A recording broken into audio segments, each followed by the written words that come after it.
धौलपुर जिले के ठेकेदारों द्वारा बनाई गई सड़कों के घोटाले लगातार सामने आ रहे हैं। पहले धौलपुर पीडब्ल्यूडी द्वारा बनाई गई सड़कों की जांच हुई और विभाग के आला अधिकारियों के खिलाफ कार्रवाई भी हुई।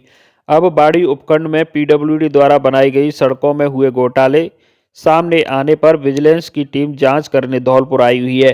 जयपुर से आई विजिलेंस टीम को जांच में सड़कों में घटिया क्वालिटी मिली है। विजिलेंस टीम ने सड़कों के सैंपल लिए हैं।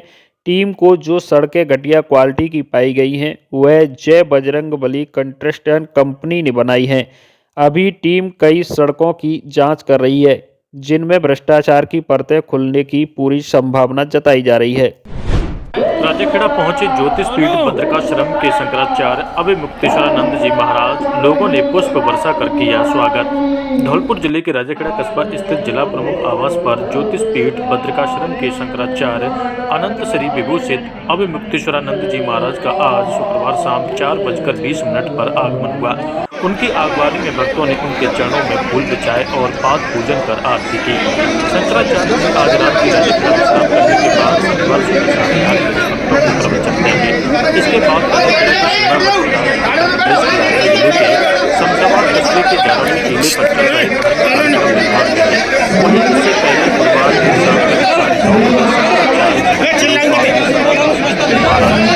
राजाखेड़ा पहुंचे, जहां उनका प्रतिनिधि राजाखेड़ा नगर पालिका अध्यक्ष के साथ बड़ी संख्या में पुष्प वर्षा कर उनका स्वागत किया। इसके बाद आज शुक्रवार सुबह उन्होंने 10 मिनट के लिए भक्तों को प्रवचन दिया। इस दौरान बड़ी संख्या में साधु संतों के साथ भक्तगण मौजूद रहे। राष्ट्रीय लोकदल के राष्ट्रीय महासचिव एवं राजस्थान के पूर्व राज्य मंत्री अब्दुल सगीर खान ने बांग्लादेश में हिंदुओं और उनके धार्मिक स्थलों पर हो रहे अत्याचारों पर गहरी चिंता और रोष व्यक्त किया है। उन्होंने कहा कि पड़ोसी देश बांग्लादेश में अल्पसंख्यक हिंदू समुदाय पर हो रहे हमले न केवल मानवाधिकारों का उल्लंघन है बल्कि सभ्यता और धार्मिक सहिष्णुता पर भी कुठाराघात है। पूर्व राज्य मंत्री खान ने कहा कि यह अत्यंत दुर्भाग्यपूर्ण है कि बांग्लादेश में हिंदुओं के साथ इस प्रकार से अन्याय हो रहा है। धार्मिक स्थलों को क्षति पहुंचाई जा रही है और हिंदू समुदाय को उनकी धार्मिक आस्थाओं के कारण निराश बनाया जा रहा है। यह न केवल अंतर्राष्ट्रीय मानवीय मूल्यों के खिलाफ है बल्कि क्षेत्रीय शांति और स्थिरता के लिए भी खतरा है। उन्होंने भारत के प्रधानमंत्री नरेंद्र मोदी से आग्रह किया कि वह इस गंभीर मुद्दे को बांग्लादेश सरकार के साथ तत्काल उठाएं और वहां के हिंदुओं को सुरक्षा सुनिश्चित करने के लिए कड़े कदम उठाने का दबाव बनाएं। उन्होंने कहा कि भारत सरकार को इस विषय को अंतर्राष्ट्रीय मंचों पर ले जाना चाहिए। बांग्लादेश में हिंदू समाज के लोगों पर जो अत्याचार हो रहे हैं, उनके मंदिरों पर जो हमले हो रहे हैं, धार्मिक उन्माद जो बांग्लादेश के अंदर फैलाया जा रहा है, उसकी मैं कड़े शब्दों में निंदा करता हूँ, भर्त्सना करता हूँ। और मैं भारत सरकार से, आदरणीय प्रधानमंत्री मोदी जी से दरख्वास्त करता हूँ कि वह बांग्लादेश के प्रधानमंत्री से सीधी बात कर और ये अल्टीमेटम दें कि बांग्लादेश में हिंदू समाज पर अत्याचार बंद करें, अन्यथा भारत सरकार उपयुक्त कदम उठाने पर मजबूर होगी। बड़ी उपखंड के कंचनपुर थाना क्षेत्र के कुर्रेदा गांव में बच्चों के झगड़े में घर पर आकर हमला करने का मामला सामने आया है। घटना में एक महिला और 2 किशोर घायल हुए हैं, जिन्हें गुरुवार की रात बाड़ी अस्पताल में भर्ती कराया गया है। घटना को लेकर परिवार के मुखिया पीड़ित सूर्यसेन पुत्र बीदाराम जाटव ने कंचनपुर थाने में रिपोर्ट दी है। पुलिस मामले की जांच कर रही है। जानकारी के अनुसार कुर्रेदा गांव निवासी बुजुर्ग सूर्यसेन पुत्र बीदाराम जाटव ने कंचनपुर थाने में रिपोर्ट में आरोप लगाया है कि कुर्रेदा गांव स्थित उसके घर पर गुरुवार की रात गांव के पड़ोसी आरोपी शोभाराम पुत्र सन्नू राम जाटव और उसके परिवारीजनों ने आकर लाठी डंडों से हमला कर दिया, जिसमें उसके बेटे लाला राम की बहू मीरा देवी, नाती विकास और भतीजा सनी घायल हुआ है। तीनों घायलों को बाड़ी अस्पताल में भर्ती कराया गया है। अस्पताल में भर्ती विकास के बड़े भाई गब्बर सिंह ने बताया कि उसके छोटे भाई विकास गुरुवार को 4 बजे जब स्कूल से पढ़कर लौट रहा था तो आरोपी शोभाराम और उसके बेटों ने पूर्व में हुए झगड़े को लेकर उसे रोका और गालियां देने लगे। जब उसने मना किया तो उसकी थात थप्पड़ों से पिटाई कर दी। रोते हुए विकास ने घर आकर जब बात बताई तो सभी चुप रहे, क्योंकि उसके पिता लालाराम और बाबा सुरसेन पास के गांव में काम करने गए थे। शाम को जब दोनों लौटे तो उन्हें मामले की जानकारी हुई। इस पर झगड़ा न बढ़े इसको लेकर सुरसेन आरोपी पड़ोसियों के घर गया और उनसे समझाइश का प्रयास किया, लेकिन आरोपियों ने उनको भी गाली देकर घर से भगा दिया। इसके बाद करीब 9 बजे जब झगड़ा बढ़ा तो आरोपियों ने घर पर आकर लाठी डंडों से हमला किया है, जिसमें उसकी मां मीरा देवी, भाई विकास और चाचा बाबा का लड़का सनी घायल हुआ है। सभी घायलों को बाड़ी अस्पताल में भर्ती कराया गया है। घटना को लेकर सुरसेन पुत्र बीदाराम जाटव ने कंचनपुर थाने में रिपोर्ट दी है। कंचनपुर पुलिस मामले की जांच कर रही है। सर मेरा छोटा भाई था, स्कूल से घर पे जा रहा था। चाहते ही मतलब पहले इनमें कभी बच्चों में झगड़े हुए हैं। पहले घर वालों ने मेरे भाई की मेरे भाई की पिटाई की। फिर हम कंप्लेंट लिखा गए, बहुत ज़्यादा ही पिटाई की थी भाई की। फिर घर जाते ही मेरी माँ की मारपीट करी, हमारी भी मारपीट करी। 2 मेरे छोटे भाई हैं, उनकी भी मारपीट करी। ये मारपीट कौन की थी? कुटुंब में सही है। हाँ जी। तो मतलब उसके लड़के की छोटा सा ही है वो, उसके लड़के की किसी और ने पिटाई की थी। उनका कहना था तेरे भाई ने पिटाई की है, जबकि मेरे भाई ने पिटाई की नहीं थी। उनका बीच बचाया गया था। अच्छा, आप माँ ही है और छोटे भाइयों में थोड़ी चोट वोट लगी है। धौलपुर जिले की पंचायत समिति सैंपऊ में अलग अलग ग्राम पंचायत पर कार्य करने वाले नरेगा श्रमिकों पर नियुक्त कई मैट के खिलाफ अधिकारियों की ओर से कार्रवाई की गई है। मैटों को ब्लैकलिस्ट करते हुए कार्रवाई के बाद शुक्रवार को काफ़ी संख्या में नरेगा श्रमिक पंचायत समिति कार्यालय पर पहुंच गए, जहां उन्होंने अधिकारियों के खिलाफ मुर्दाबाद के नारे लगाते हुए आक्रोश जताया। प्रदर्शन में शामिल नरेगा श्रमिक महिलाओं ने कहा कि उनके मैटों को ब्लैक लिस्ट कर देने से अब उनको काम नहीं मिल पा रहा है। वहीं आरोप है कि अधिकारियों द्वारा मनमानी करते हुए श्रमिकों को काम के मुताबिक पूरी हाजिरी का भुगतान नहीं मिल पा रहा है।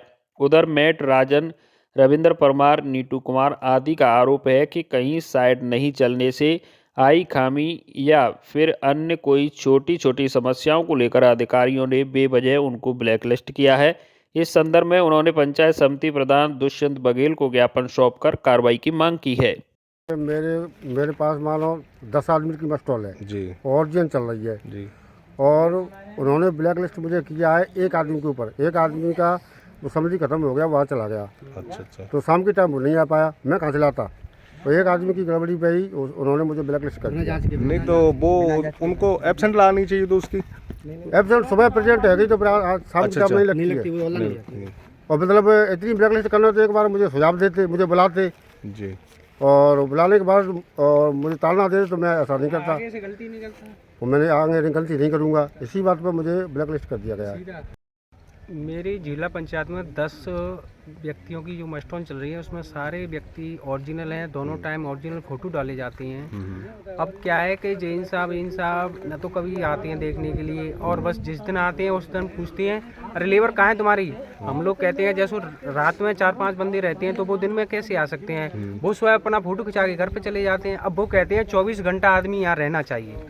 तो मैं उनसे यही कहना चाहता हूँ कि वो लेबर पर ये दबाव बनाते हैं कि तुम यहाँ 24 घंटा रहते नहीं हो, मुझे कोई एड पर मिलता नहीं। अदरवाइज दूसरी भी बस स्टॉप चल रही हैं, उनमें न तो चेक किया जाता है न उनमें लेबर को ये देखा जाता है कि कौन सी कहाँ व्यक्ति है कि नहीं, क्योंकि वहाँ से लंबी चौथ मिल रही है और हम लोग पैसे देते नहीं हैं। हमारे पेमेंट काटे जा रहे हैं। हमारा पिछली पेमेंट जो आया है 196 का, बाकी अदरवाइज और भी बस स्टॉप चल रही है उनका 255 का पेमेंट किया जा रहा है। तो ये काम मतलब बढ़िया कर रहे हैं, ओरिजिनल कर रहे हैं, तो उसके लिए उन्हें ताड़ना दी जा रही है, उनके साथ गलत किया जा रहा है। तो हम इस आवाज़ को उठाना चाहते हैं कि हमारे साथ ऐसा क्यों किया जा रहा है ई इंजीनियर द्वारा। बाड़ी शहर में बार एसोसिएशन के चुनाव को लेकर चुनाव प्रक्रिया शुरू हो गई है। 5 दिसंबर नामांकन दाखिल करने की अंतिम तिथि थी। ऐसे में 13 दिसंबर को होने वाले चुनाव को लेकर प्राप्त आवेदन पत्र की जांच का काम कमेटी द्वारा किया जा रहा है। बार संघ अध्यक्ष पद के लिए 5 और उपाध्यक्ष पद के लिए 3 आवेदन प्राप्त हुए हैं। साथ में अन्य पदों के लिए भी अधिवक्ताओं ने नामांकन दाखिल किया है। चुनाव समिति अभी नामांकन पत्रों की जांच कर रही है। 10 दिसंबर तक जांच के साथ नाम वापसी का समय रखा गया है।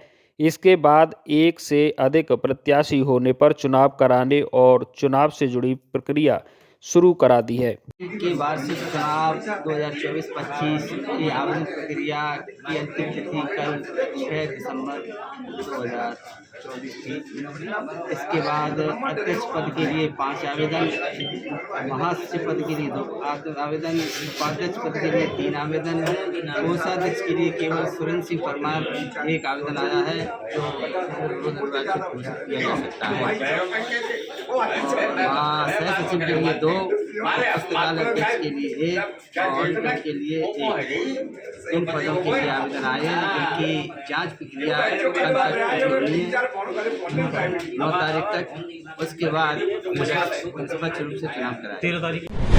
बसेड़ी कस्बे के बयाना मार्ग पर तुलसीपुरा मोड़ के समीप एक ऑटो अनियंत्रित होकर पलट गया, जिससे ऑटो में सवार 4 जने घायल हो गए, जिनमें एक बच्चा सहित 3 महिलाएं घायल हो गईं, जिन्हें इलाज के लिए CHC बसेड़ी लाया गया, जहां से उन्हें उपचार के लिए जिला अस्पताल रेफर कर दिया। जानकारी के मुताबिक ऑटो में सवार दिव्यांश पुत्र धर्मेंद्र उम्र 9 वर्ष, माधुरी पत्नी हरिओम उम्र 25 वर्ष, कुसुम पत्नी महेश उम्र 40 वर्ष व कृष्णा पत्नी धर्मेंद्र उम्र 37 वर्ष घायल हो गए। यह सभी तुलसीपुरा गांव से बयाना क्षेत्र में किसी देवस्थान पर जा रहे थे। तभी तुलसीपुरा मोड़ के समीप ऑटो के अनियंत्रित होकर पलट जाने से हादसा हो गया।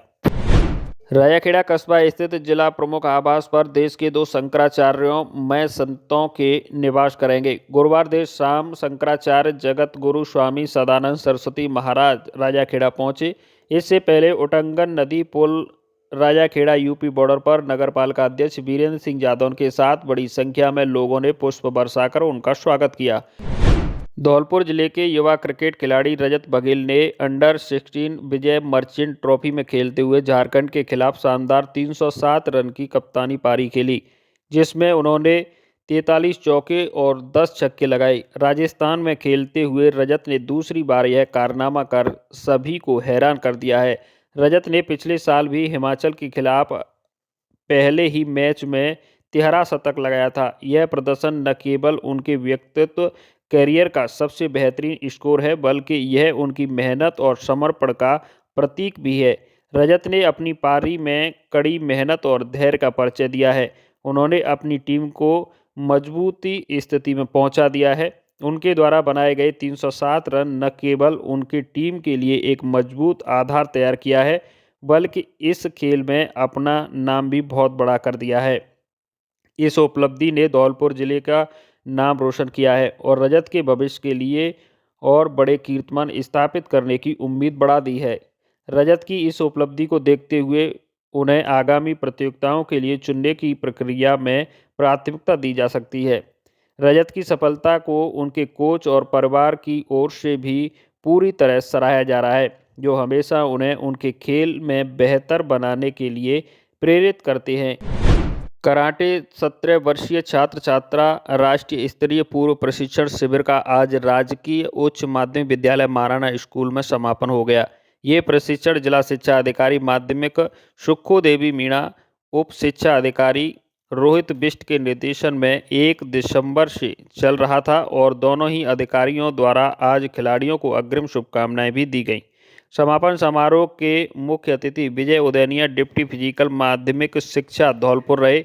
उन्होंने अपने उद्बोधन में खिलाड़ियों को शुभकामनाएं देते हुए बताया कि खेल खेल की भावना से खेलना चाहिए।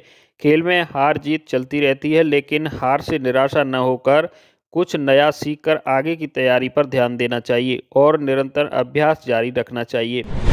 नगर परिषद धौलपुर द्वारा आयोजित शरद महोत्सव 2024 के अंतर्गत आयोजित खेलकूद प्रतियोगिता की श्रृंखला में महात्मा गांधी राजकीय सिटी कोतवाली विद्यालय के छात्रों ने प्रत्येक खेल में बढ़ चढ़कर अपनी भागीदारी निभाई। जहां बालकों ने खेलकूद प्रतियोगिता में अव्वल स्थान प्राप्त किया, तो वहीं सांस्कृतिक प्रतियोगिताओं के अंतर्गत मेहंदी रंगोली में विद्यालयों की बेटियों ने बढ़ चढ़कर अपना प्रदर्शन किया।